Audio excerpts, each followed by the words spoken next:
And as always, we're going to be looking for accurate context, good risk management, and always exercising good patience. Everybody who's traded has gone through periods of time where their strategy hasn't worked. Where if not a hard stop, you should reevaluate the trades you're in based on time. That's what we're here for, is to put ourselves in the best success. A trading routine does that, builds that habit, lets you know what to work on, what to reflect on, and what to improve on the next day.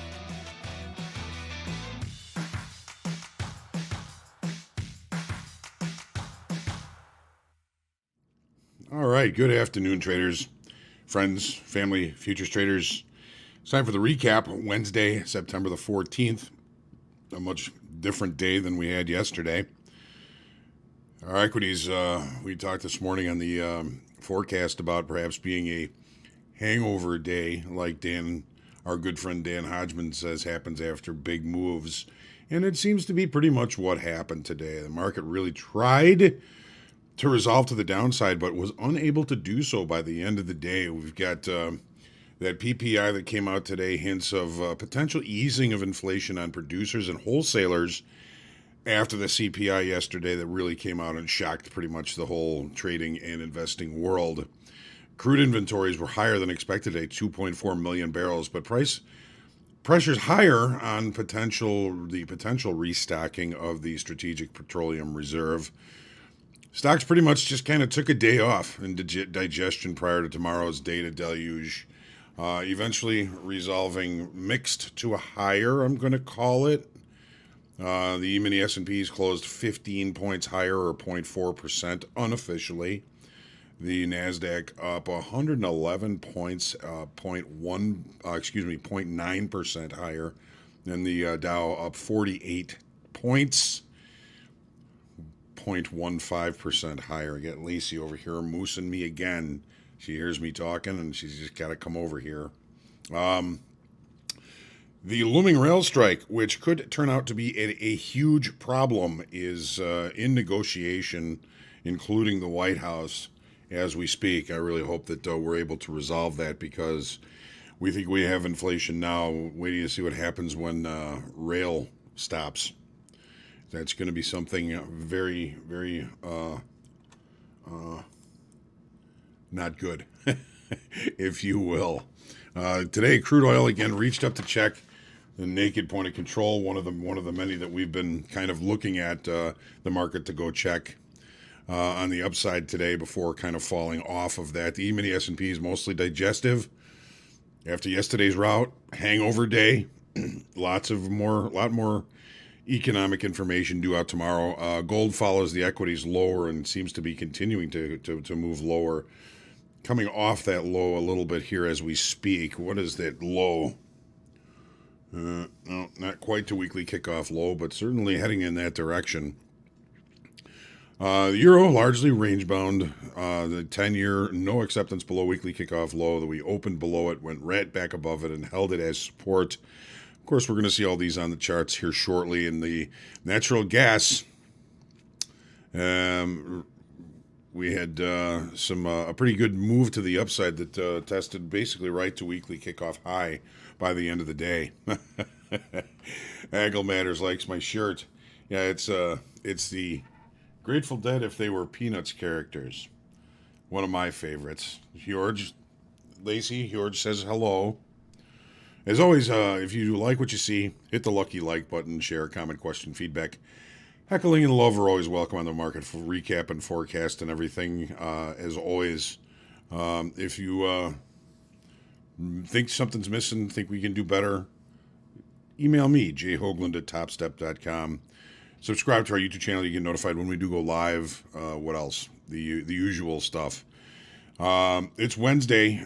Tomorrow we are going to have a forecast and a recap. We're not going to have the podcast tomorrow. We're going to have the recap tomorrow. So I'll get one more chance to be with you tomorrow. We also have Make Hogue Money tomorrow. We also have Tales from the Coach, or as I like to call it, Tales from the Crypt, also tomorrow. So it'll be a busy day for me, and I'll get the opportunity to spend more time with you. I hope that's okay. And we are always,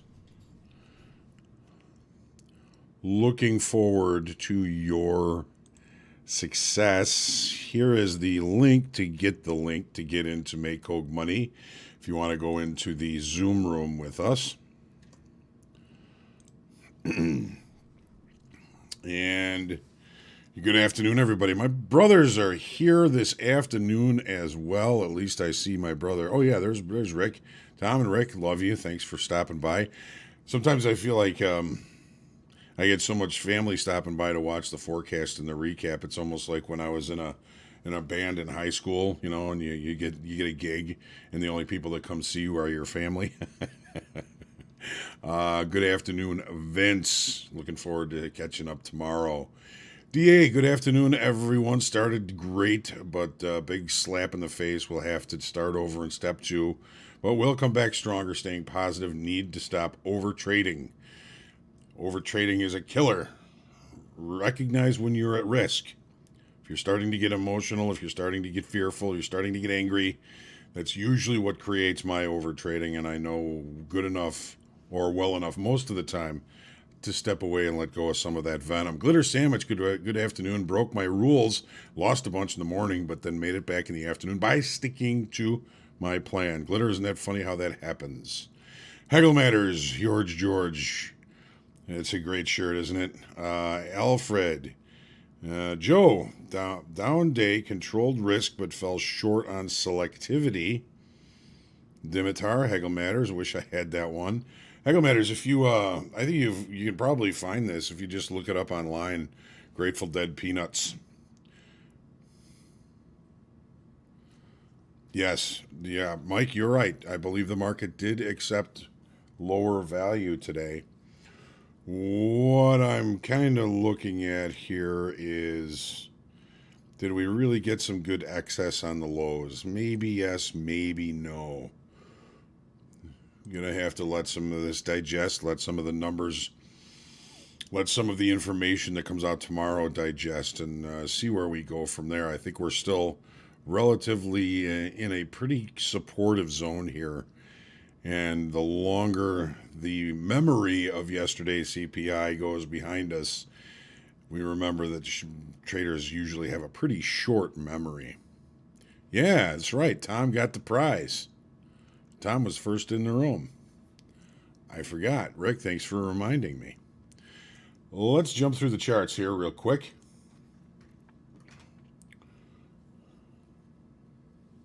James, I hope everybody had a good day as well. So here's the daily in the S&Ps. We were looking at this morning, and I was, kind of looking at this convergence of this trend line and weekly kickoff low on today as an important level, and we didn't quite get there. We have not been able to truly test weekly kickoff low, even with all this information. The 19th of July still looms large in support, if you ask me. We got back down there. We had a nice move up. We had a bad news, brought us and hasn't taken us down below last week's low, but not even down below this week's weekly kickoff low. There are some signs of sunlight in that information. Of course, anything can happen, and if we start to accept below weekly kickoff low, we'll look for last week's low, and then, of course, points down below that. I'm hoping we don't come to that, but a lot of talk, a lot of fear around inflation, and there should be. There should be. This is not good, and nobody seems to be willing to do anything about it. That's one of the things that concerns me about it. So here's the 30-minute chart. Last week's route to the downside, dead cat bounce. We looked at this dead cat bounce and said, on the forecast this morning, I think I even said, there's a pretty good chance we're just going to find a range down here and digest the information that came yesterday in anticipation of the information that's coming out tomorrow. Seems to be what happened. Now, we did leave a little bit of excess at the low here. Let's look at the profile. Just going to make this a little bit bigger. So M period, that 2:30 to 3 o'clock period, did move down. It looked lower than yesterday's low. We had a couple of continuation excursions down there, but we left a degree of excess. This is not an unfinished downside auction. This is excess. Where did we end up closing? I mean, we're all the way back up here. Is that right? Yes, that is right. So we ended up closing relatively centrally located, or even higher than halfway back from the low that we put in there. So that's a pretty substantial move, and leaving some decent excess at the low. We have excess at the high as well. We got excess everywhere. So anything, of course, can happen. I just think that there is a ray of sunlight in the things that we're seeing that haven't happened in the S&Ps. Now look at the NASDAQ. Okay, well, we've tested 2 weekly kickoff low, no test of last week's low, even with the big scary information that came out yesterday. The range of the 19th of July still looms large as support, if you ask me. That's just if you ask me. I don't hear anybody else really talking about it. But that's the day we said, I said there is a change in these markets, in these equities markets.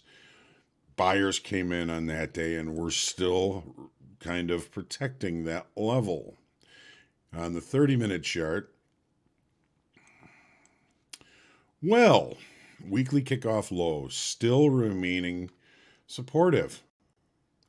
The longer we hang down here, though, the easier it might be for us to exhaust the buyers that we found down here. But look at the way this market resolved at the end of the day. Again, hang on. We resolved above the halfway mark, above the point of control. This pop to the upside means something, if you ask me. The market attempted to take out yesterday's low here in the NASDAQ, was unable to do so, couldn't take out the overnight low, couldn't hold below weekly kickoff low. We're finding some buyers down here. That can all change again with any bad news tomorrow. Crude oil, we had a bigger boost in crude oil than we expected. That's just what they'll be expecting us to do. We still resolved higher, and that's on speculation that they're going to start replenishing the strategic petroleum reserve, which they're going to have to do. It's at levels that hasn't been at in over 40 years or something like that. That's not necessarily good. Even though nobody seems to want to use petroleum anymore, we're going to need it. Here's our open. Left the opening range to the low of the session, drove higher, traded after the number came out all the way to just to check this naked point of control. There's another one just above it in the last week's high, just above that. And then we started to fall off. So the increase in crude stocks, what was it?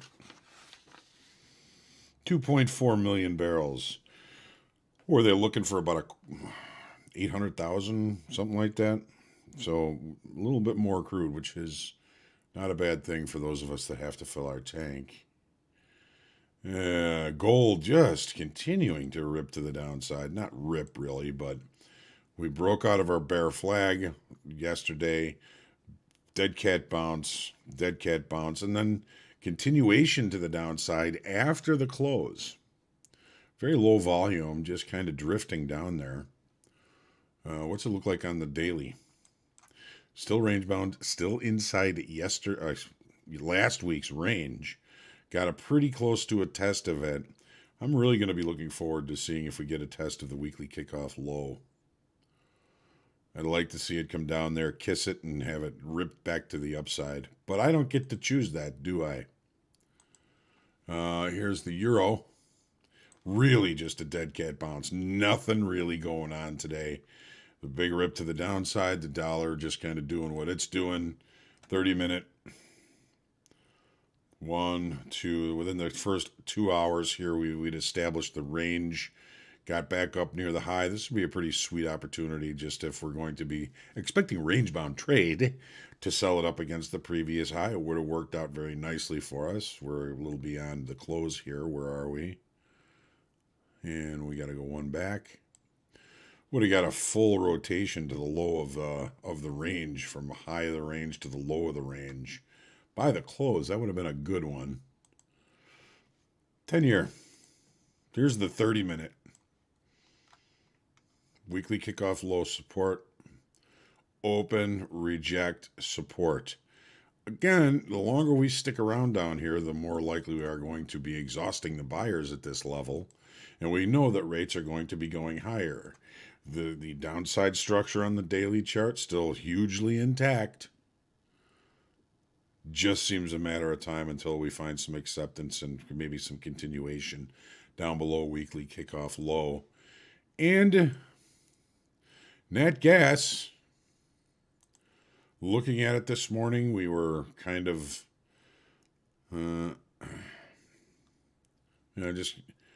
we're trying to set up the right shoulder, and we may have done a good job of that today, because the right shoulder really kind of comes up here. If we still continue to find resistance at weekly kickoff high, we could easily set up the right shoulder and then look for the opportunity, if the market breaks and accepts below the neckline, for a pretty substantial move to the downside. Here's what it looks like on the 30.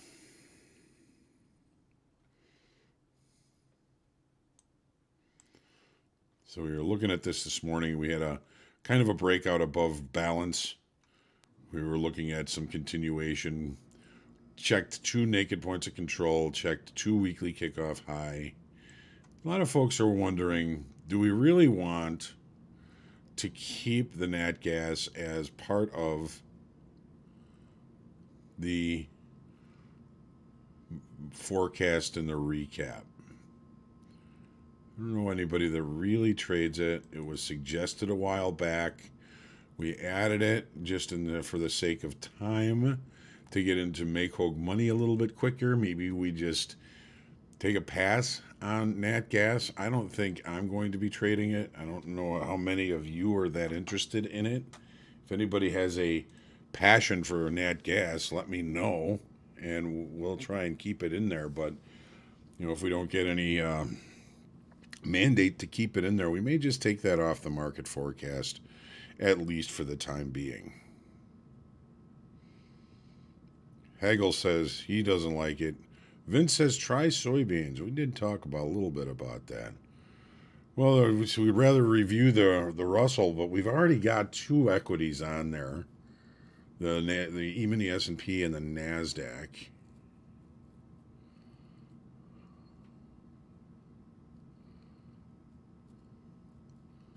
Pass on gas. There you go. Thanks, Kenny Powell.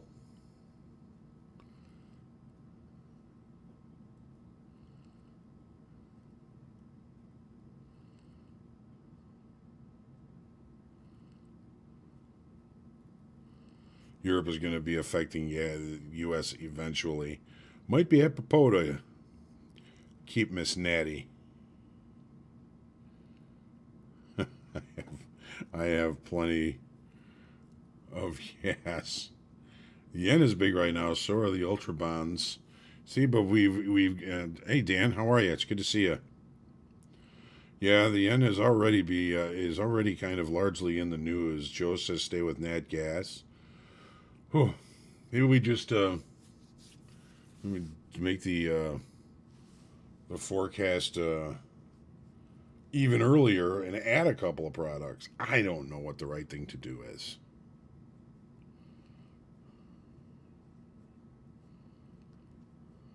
It means I'll be up even earlier getting ready.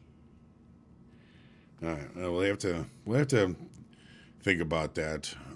We'll keep that discussion on the recap. Wheat. Soybeans, yen. Well,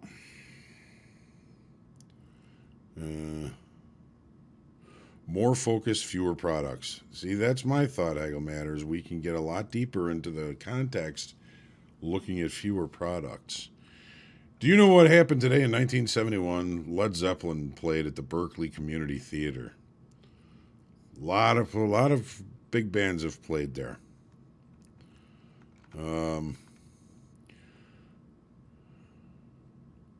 1974, Eric Clapton scored the U.S. #1 hit with his version of the Bob Marley song, I Shot the Sheriff.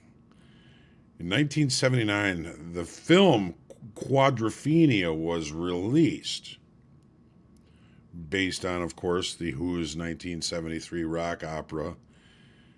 I saw that movie many moons ago. Sting is in it, actually. My son is a huge Hugh fan, loves Quadrophenia. I'm going to have to turn him on to that film. It wasn't the best film, but the music is amazing.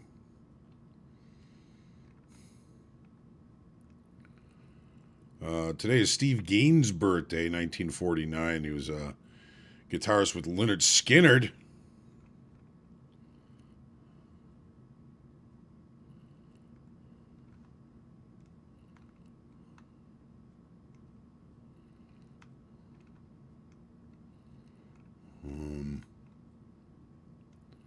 Today is Amy Winehouse's birthday. She was born in 1983, a year after I was.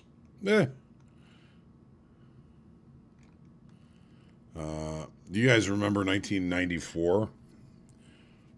Major League Baseball had to cancel the playoffs because of the players' strike. First time since 1904, 90 years, the season ended without crowning a champion.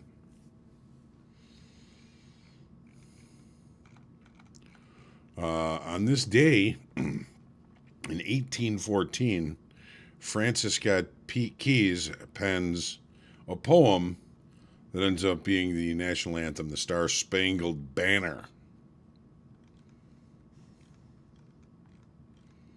Interesting.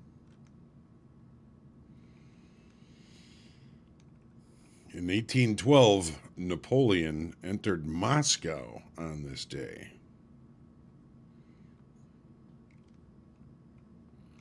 1964, John Steinbeck was awarded the Medal of Freedom. And in 1999, millions flee from Hurricane Floyd. Went up New England and just ripped everything up. This should be enough. Yes, Quadrophenia is an amazing album. And I had the chance to see The Who do it in Chicago. They were doing the entire album, and I couldn't go. One of the things that I miss, one of my few regrets in life is I did not get to go see The Who do Quadrophenia live.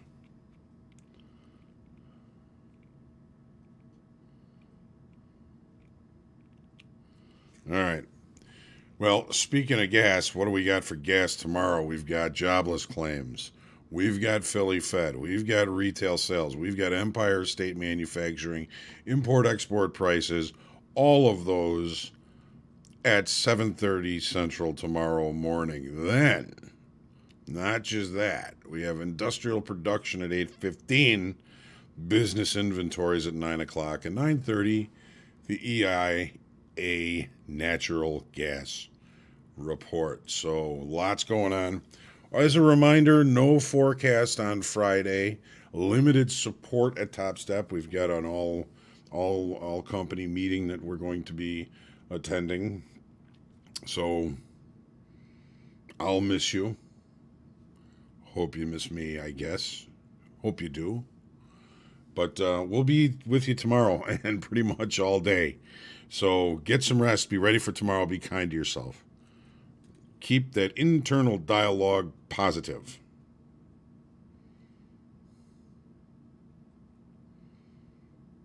Blessings to you all. We'll see you tomorrow morning, 7:45 still, for the market forecast. Have a great night.